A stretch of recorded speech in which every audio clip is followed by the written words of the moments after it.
These are my lenses, and all of these lenses are objectively the best lenses in existence.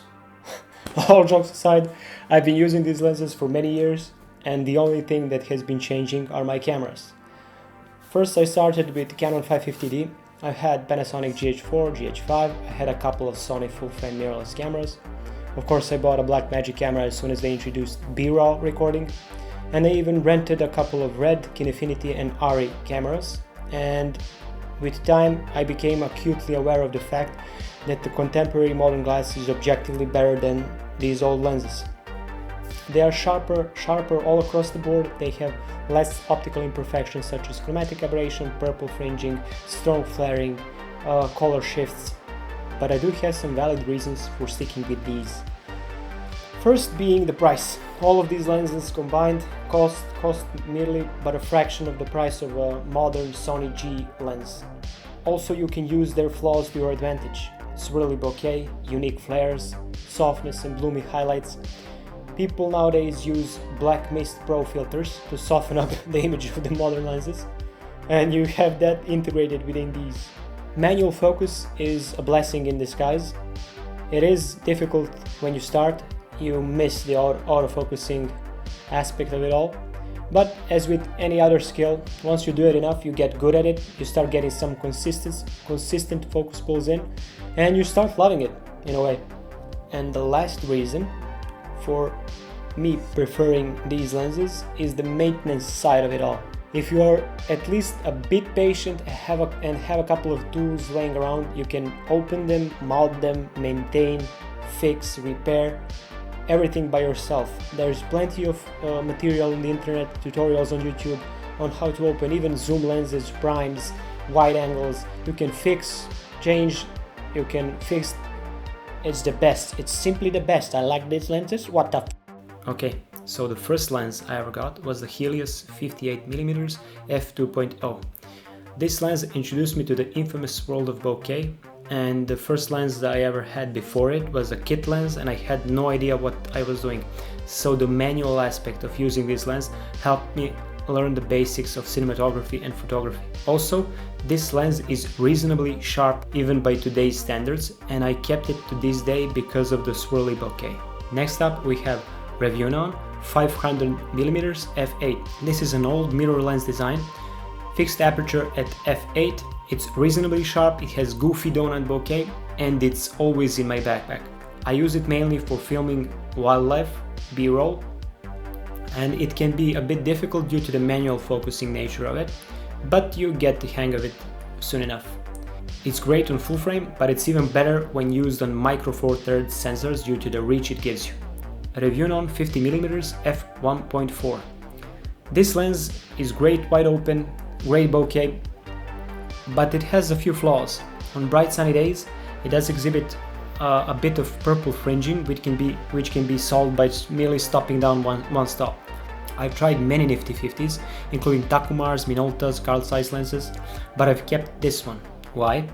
Well, because of the colors. It's not too magenta, it's not too warm, not too cold, it's perfectly balanced, like all things should be. This is the most boring lens I have, Revuenon 35mm f2.8. It's nice, clean, sharp, no color shifts, no nothing. I bought it for 35 euros and I have nothing to complain about. It's just stupidly good. It's akin to modern lenses.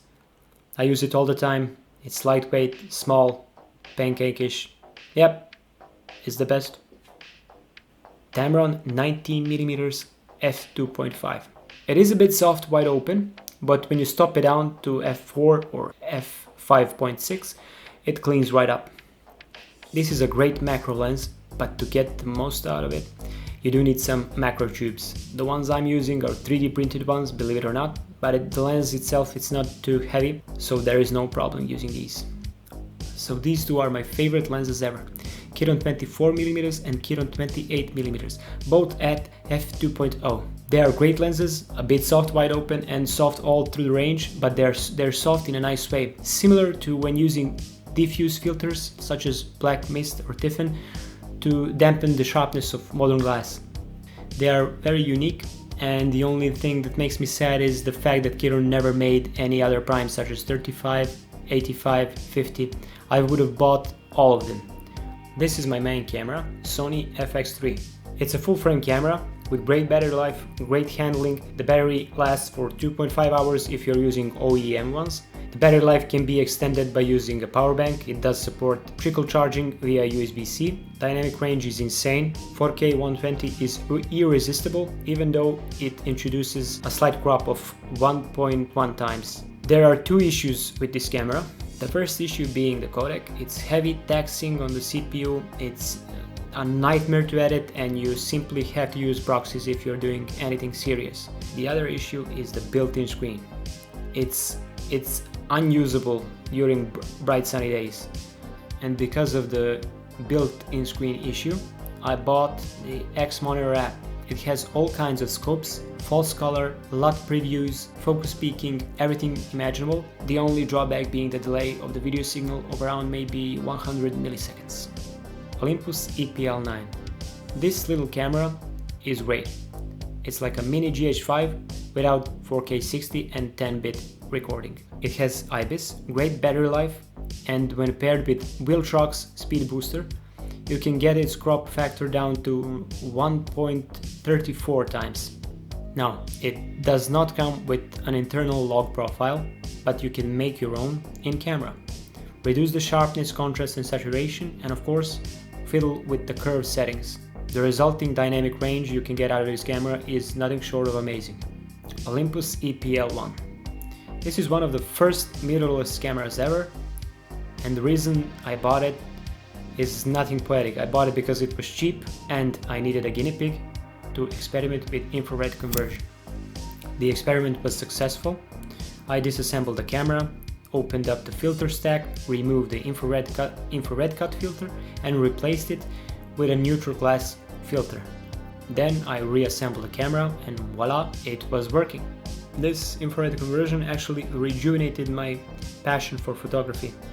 I started using all kinds of filters, 750, 720 nanometers, 650, 580, and it's infinitely fun. Everything looks so real. It's like you're visiting another world.